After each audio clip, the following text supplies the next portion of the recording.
ವಿರಾಮದ ನಂತರ ನಾಡು ನಾಡಿಗೆ ಸ್ವಾಗತ. ಮಂಗಳೂರಿನ ಪಿಲಿಕುಳ ನಿಸರ್ಗಧಾಮದ ಹುಲಿಮರಿಯೊಂದಕ್ಕೆ ಸಚಿವ ಕೃಷ್ಣ ಪಾಲೇಮಾರ್ ತಮ್ಮ ಹೆಸರಿಟ್ಟಿದ್ದಾರೆ. ಅರೆ ಇದೇನಿದು, ಅವ್ರು ಯಾಕೆ ಹುಲಿಮರಿಗೆ ತಮ್ಮ ಹೆಸರಿಟ್ರು ಅಂತೀರಾ? ಈ ಸ್ಟೋರಿ ನೋಡಿ.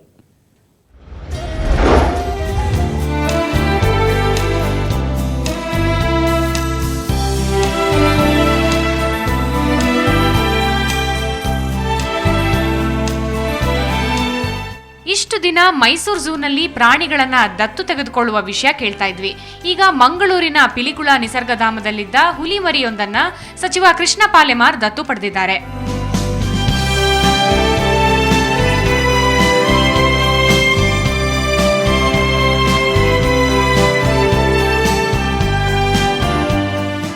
ಎರಡು ತಿಂಗಳ ಹಿಂದೆ ನೇತ್ರಾವತಿ ಎಂಬ ಹುಲಿ ಗಂಡು ಮರಿಯೊಂದಕ್ಕೆ ಜನ್ಮ ನೀಡಿತ್ತು.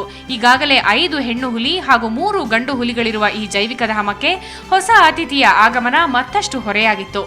ಹೀಗಾಗಿ ಹುಲಿಮರಿಯನ್ನ ಬೇರೆ ವನ್ಯಧಾಮಕ್ಕೆ ಸ್ಥಳಾಂತರಿಸಲು ಚಿಂತನೆ ನಡೆದಿತ್ತು. ಈ ವಿಷಯ ತಿಳಿದ ಪಾಲೇಮಾರ್ ಹುಲಿಮರಿಯನ್ನ ದತ್ತು ಪಡೆದರು. ವಿಶೇಷ ಅಂದ್ರೆ ಹುಲಿಮರಿಗೆ ತಮ್ಮ ಹೆಸರನ್ನೇ ಇಟ್ಟಿದ್ದಾರೆ. ಮುಂದಿನ ಸಂದರ್ಭದಲ್ಲಿ ಹೆಚ್ಚಿನ ಜನ ಈ ಜೀವ ವೈವಿಧ್ಯತೆಗಳ ಬಗ್ಗೆ ಹೆಚ್ಚು ಗಮನ ಕೊಡಬೇಕು. ಇಂಥ ಹುಲಿ ಅಥವಾ ಆನೆ ಮರಿಗಳು ಇದನ್ನು ದತ್ತು ಸ್ವೀಕಾರ ಮಾಡಿ ಅದರ ಆರೋಗ್ಯಪೂರ್ಣವಾಗಿ ಅದನ್ನು ರಕ್ಷಣೆ ಮಾಡುವಂಥ ಕೆಲಸ ಜನತೆ ಮಾಡಿದರೆ ಬಹಳ ಒಳ್ಳೆಯದು ಅಂತ ನನ್ನ ಭಾವನೆ. ನಿಸರ್ಗಧಾಮದಲ್ಲಿನ ಚಿರತೆ ಮರಿಯೊಂದನ್ನು ದತ್ತು ಪಡೆಯಲು ಪಾಲೇಮಾರ್ ನಿರ್ಧರಿಸಿದ್ದಾರೆ. ಅಲ್ಲದೆ ಪಿಲಿಕುಳ ನಿಸರ್ಗಧಾಮದ ಅಭಿವೃದ್ಧಿಗೂ ಮುಂದಾಗಿದ್ದಾರೆ. ಪಾಲೇಮಾರ್ರ ಈ ನಿರ್ಧಾರದಿಂದ ಜಿಲ್ಲಾಡಳಿತ ಖುಷಿಯಾಗಿದೆ. ಒಂದು ಹುಲಿ ಮರಿಯನ್ನು ದತ್ತು ಸ್ವೀಕಾರ ಮಾಡಿದರೆ ನಮಗೆ ಬಹಳ ಸಂತೋಷವಾಗಿದೆ. ಇನ್ನು ಹೆಚ್ಚಿನ ಸಂಖ್ಯೆಯಲ್ಲಿ ಜನರು ಬಂದು ಈ ಥರ ದತ್ತು ಸ್ವೀಕಾರ ಮಾಡಿದ್ರೆ ಇಲ್ಲಿನ ಖರ್ಚು ವೆಚ್ಚನ ಭರಿಸೋದಕ್ಕೆ ಅನುಕೂಲ ಆಗುತ್ತೆ ಅಂತ ಈ ಸಂದರ್ಭ. ಒಟ್ಟಿನಲ್ಲಿ ಪಿಲಿಕುಳ ಧಾಮದಲ್ಲಿ ಪುಟ್ಟ ಪುಟ್ಟ ಹೆಜ್ಜೆ ಇಡುತ್ತಿದ್ದ ಹುಲಿಮರಿ ಈಗ ಪಾಲೇಮಾರ್ ಮನೆ ಸದಸ್ಯ. ಇನ್ನು ಮುಂದೆ ಹುಲಿಮರಿಗೆ ರಾಜಮರ್ಯಾದೆ. ಅದೃಷ್ಟ ಅಂದ್ರೆ ಇದೇ ಇರಬೇಕು ನೋಡಿ. ಸುಕೇಶ್ ಕುಮಾರ್, ಸುವರ್ಣ ನ್ಯೂಸ್ 24/7 ಮಂಗಳೂರು. ಮಂಗಳೂರಿನ ಶ್ರೀ ಕದ್ರಿ ಮಂಜುನಾಥೇಶ್ವರನ ಬ್ರಹ್ಮರಥೋತ್ಸವ ವಿಜೃಂಭಣೆಯಿಂದ ನೆರವೇರಿತು. ಸಾವಿರಾರು ಭಕ್ತರು ಬೆಳ್ಳಿ ರಥ ಎಳೆಯುವ ಮೂಲಕ ಭಕ್ತಿ ಭಾವ ಮೆರೆದರು. ಬನ್ನಿ ಜಾತ್ರೆ ಹೇಗಿತ್ತು ಅಂತ ನೋಡೋಣ.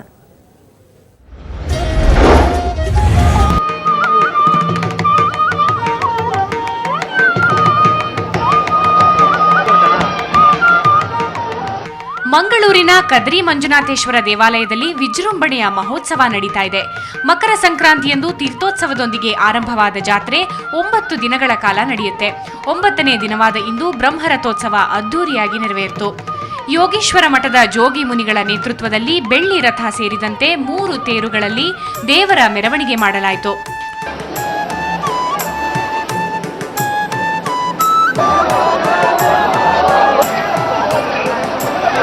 ಕೇರಳದ ಶಾಸ್ತ್ರೀಯ ಚಂಡೆ ಗೊಂಬೆಗಳು ಮೆರವಣಿಗೆಗೆ ಮೆರಗು ನೀಡಿದವು.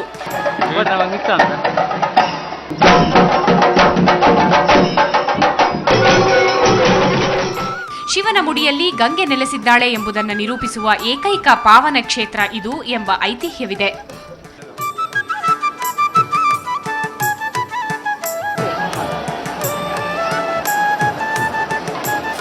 ಇಲ್ಲಿ ನೀರು ಬರ್ತಾ ಉಂಟು, ಕಲ್ಲಿನ ಮುಖ, ಅದು ಗೋವಿನ ಮುಖಾಕೃತಿಯಲ್ಲಿ ಉಂಟು. ಈ ತೀರ್ಥ ಎಲ್ಲಿಂದ ಬರ್ತಾ ಇದೆ ಅಂತ ನೋಡ್ಲಿಕ್ಕೆ ಆಗುದಿಲ್ಲ. ನದಿ ಮೂಲ ಋಷಿ ಮೂಲ ಅಂತ ನಮಗೆ ತಿಳಿಲಿಕ್ಕೆ ಆಗುದಿಲ್ಲ. ಕಾಶಿಯಿಂದ ಬರ್ತಾ ಇದೆ ಅಂತ ಒಂದು ನಂಬಿಕೆ ಉಂಟು. ವರ್ಷ ಪೂರ್ತಿ ಬರ್ತಾ ಇರುತ್ತೆ. ಬಹಳ ಶುದ್ಧವಾದಂತಹ ಪರಿಶುದ್ಧವಾದಂತಹ ನೀರು.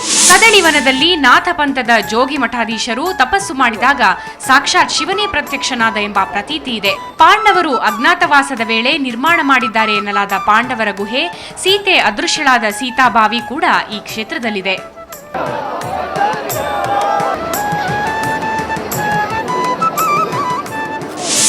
ಸ್ವಾಮಿ ಇಲ್ಲಿ ಪ್ರತ್ಯಕ್ಷ ಆದ, ತನ್ನದ್ದೇನು ಮಾಡು ಅಂತ ಹೇಳಿ ಮೇಲೆ ತೀರ್ಥದಲ್ಲಿ ಹಾಕಿದ್ರು. ಅದಕ್ಕೆ ಶಿವಪುಷ್ಕರಣಿ ಅಂತ ಹೇಳ್ತೇವೆ. ಹಾಗೆ ಮಂಜುನಾಥ ಇಲ್ಲಿ ಪ್ರತ್ಯಕ್ಷ ಆದಾಗ ರಸೋಪದಿಂದ ಬಾವಿಯಲ್ಲಿ ಲಿಂಗ ತನ್ನ ಪ್ರತ್ಯಕ್ಷವಾಗಿ ಸ್ವಾಮಿ ತನ್ನ ಉದ್ಭವವಾದಂಥ ಲಿಂಗ ಸ್ವರ್ಣಗದೇವನ ಅಂತ.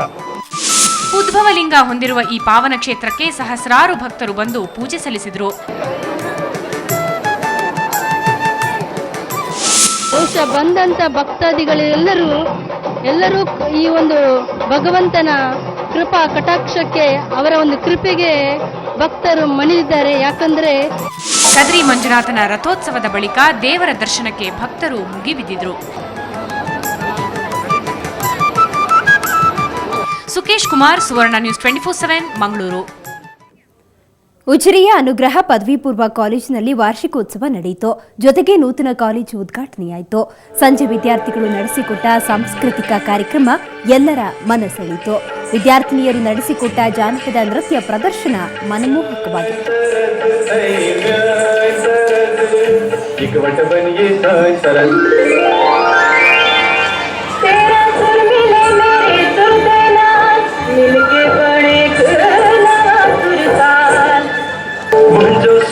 जैसा प्यारा मिले चले गीत असा जो मधुर तरह जो बड़े तले